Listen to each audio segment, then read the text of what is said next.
You are listening to the Novel Writing Podcast, episode 179. I'm your host, Colleen Mitchell. Grab a cup, cozy up, and let's get to writing.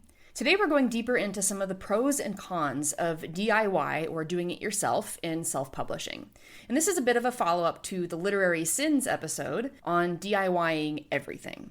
The self-publishing steps I'm covering are steps that all have a paid option, even if it's low cost. Other parts, like self-edits, alpha readers, and critique partners, are inherently free or only cost your time to reciprocate. So the parts of the process I'm going to look at in this episode are developmental edits, copy edits, proofreading, cover design, illustrations and artwork, formatting both interior and cover, and ISBNs. So let's get into it with developmental editing. DIYing this means writing from a clean outline so you have few internal issues, or having a team of viciously honest critters whose feedback would come close to developmental edits. In all honesty, though, there are practically no pros of doing your own developmental editing other than it drastically reduces your cost to publish, because dev edits are the most expensive part of the process. It can also reduce your time to publish, since good editors often have multiple clients, and it may take a while to get into their schedule, not to mention the turnaround time. I can expect at least a month for every round of dev edits that I go through. However, the cons of doing your own dev edits cannot be overstated. Without an external perspective, we are at risk of tunnel vision because we're wearing rose-colored glasses about our stories. Without someone else looking critically at the manuscript, it's extremely difficult to identify structure and pacing issues, improve character arcs and world building, or know if the stakes, obstacles, and tension are high enough to carry the plot. This is especially true for new or newer authors, but even established authors go through dev edits. You'd be hard-pressed to find a best-selling author who doesn't have a team of editors. While some of these issues can be uncovered by alpha readers or critique partners, it's hard to match editors who are paid to find those issues and provide solutions for fixing them. Paid developmental editors help your book reach its true, full potential. I would categorize dev edit DIY as extremely risky if you didn't write from an incredibly strong outline. Next up is copy editing, otherwise known as line editing. DIYing this means rewording and streamlining your own work, whether by yourself or with the help of critters or AI grammar tools like ProWritingAid. As I write this episode, I just came out of copy edits for my third book, which stripped a whopping 3,600 words from a manuscript of 78,700. That's 4.5% of the book, axed purely from rewording or taking out unnecessary details. I didn't know they were unnecessary until my copy editor looked at them, which is the point of paying for a copy edit. Every additional page of your book adds printing cost, so copy editing gets it down to the least amount of words necessary to tell the story. Pros of copy editing on your own would, again, be lower cost and faster timeline. But the primary con is a higher printing cost per book for additional pages that otherwise could have been cut down through streamlining. For example, I'm estimating that my third book would be 432 printed pages without a copy edit. According to Amazon's KDP royalty calculator, that's about $6.18 to print per book. But with just 20 fewer pages, which is the equivalent of those 3,600 words that got cut, the print cost goes down to $5.94, which is a reduction of 24 cents per book. A higher print cost eats directly out of your royalty.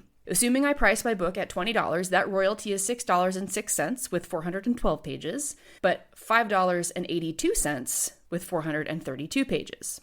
My royalty is 24 cents higher per book with fewer pages. And over time, that difference adds up. Imagine if I sell 1,000 books. I would lose $240 of profit to the printing costs of those extra 20 pages. And scaled up, selling 10,000 books loses me $2,400 by printing an extra 20 pages. That's a lot of money.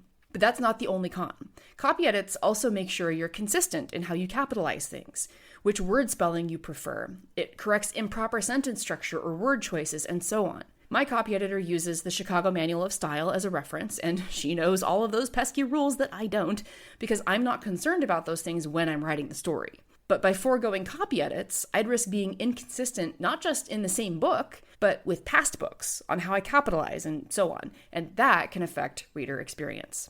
I would categorize copy editing DIY as middle ground risky, simply because it's not about structure, but rather about clarity. Next up is proofreading. DIYing this means relying on your own tired eyeballs to catch spelling and punctuation mistakes, putting the book through a read aloud function and paying very close attention, or trusting your word processors to have caught all of the typos for you. And I guarantee that none of those methods are foolproof. Not even having your grammar Nazi mother proofread for free will catch all of the typos. And I should know.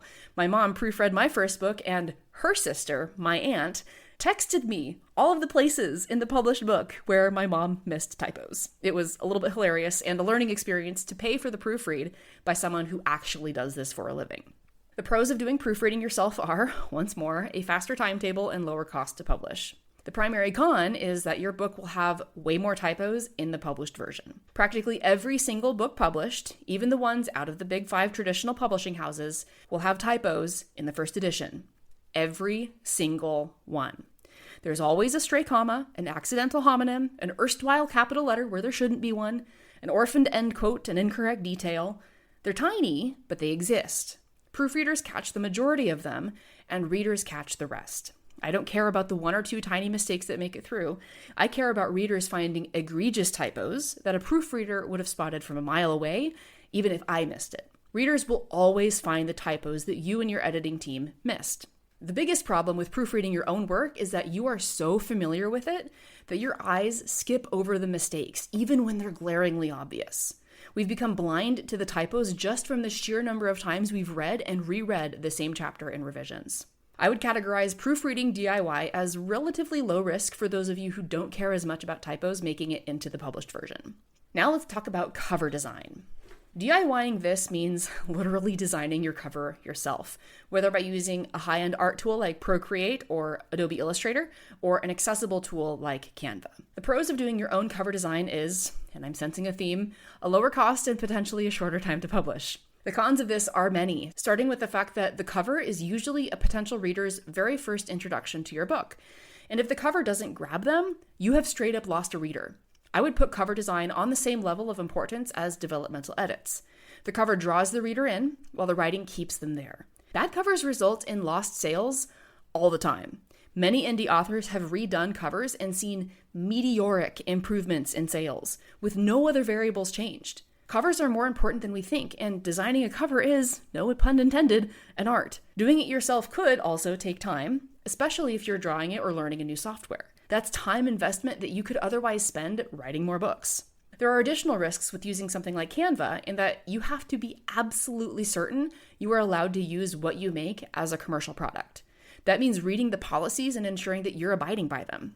There are low-cost cover sources out there that I have personally looked into and even plan to use for my prequel novella that I'm working on right now. If you're looking for an actual artist who hand draws their covers, you should either work with an artist who has been personally recommended to you by a friend or fellow author, which is how I got the artist for my main series, or you work with a company that specializes in cover designs and has designed covers for books that are selling well or for books that you recognize. I would highly recommend against hiring freelancers off author service marketplaces or companies like Fiverr, since it's a lot harder to verify portfolios or trustworthiness of those freelancers on those sites. We've had multiple authors burned by those freelancer sites, and it has left a bad taste in my mouth on their behalf. I categorize cover design DIY as pretty darn risky, especially if you don't have those graphic design skills or if you don't have an understanding of what covers sell well in your genre. Next up is illustrations and artwork. DIYing this means exactly what it sounds like, doing all of your own drawings and illustrations. The pros of this really depend on if art is your jam, other than writing, of course. So if you're good at doing these, then there's no need to pay someone else to do it unless you want to save time or unless you like someone else's style more than yours for your project. But if you're like me and you can't handle drawing a stick figure, then there are literally no pros to trying this on your own.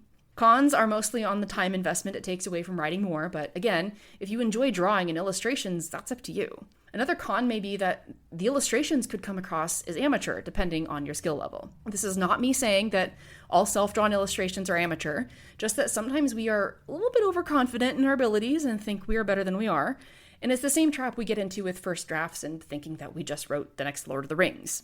So I'd categorize illustrations and artwork DIY as risky if you're not an artist, but safe if you are an artist. Next up is formatting both interior and cover.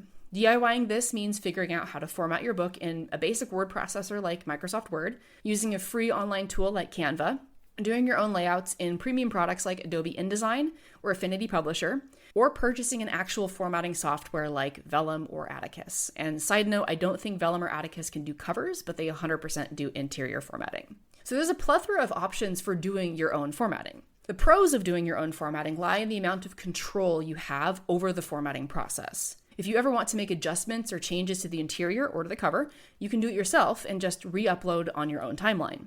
Depending on the software you use, you have ultimate creative freedom over how your book appears in print or in ebook.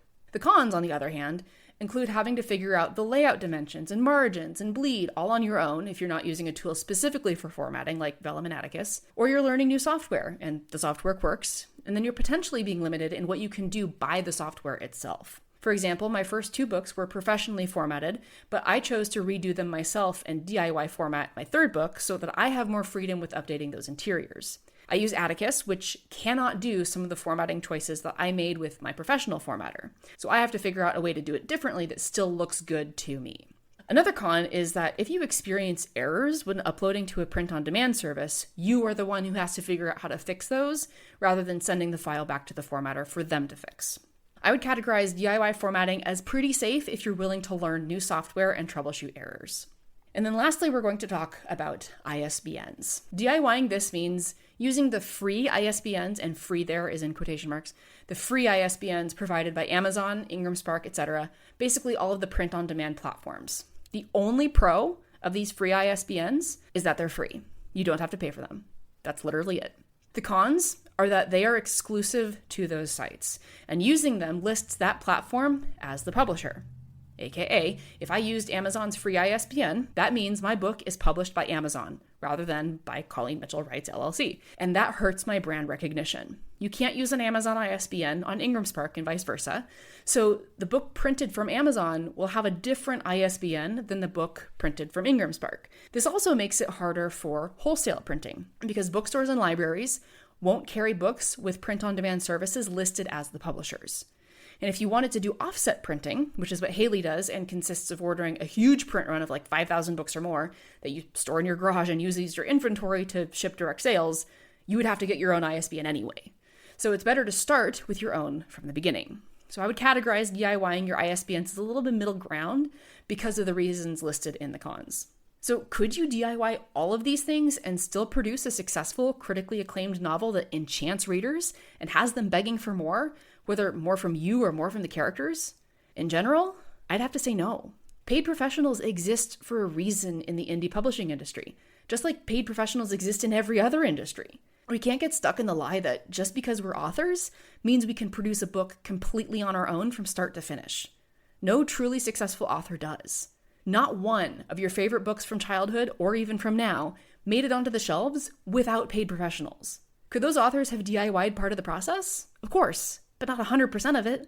So as I close out this relatively obscenely long episode, I just want to reiterate that DIY, doing it yourself, in and of itself is not bad. What causes problems is fast DIY, especially when it's 100% no cost fast DIY. Doing everything yourself is not a power move or a flex. It's actually putting your book's future and your success as an author at risk. So I hope this has given you more to think about when it comes to choosing what to DIY versus when to pay a professional. So that is it for today's episode. Thanks for joining me, and remember, the first draft is supposed to be garbage. Thanks for listening to the Novel Writing Podcast. If you're ready to stop struggling and start finishing your novel, check out the 60-Day Novel Writing Challenge. It's a step-by-step program designed for solo writers to complete their first draft with clarity and focus. Visit the link in the description to learn more.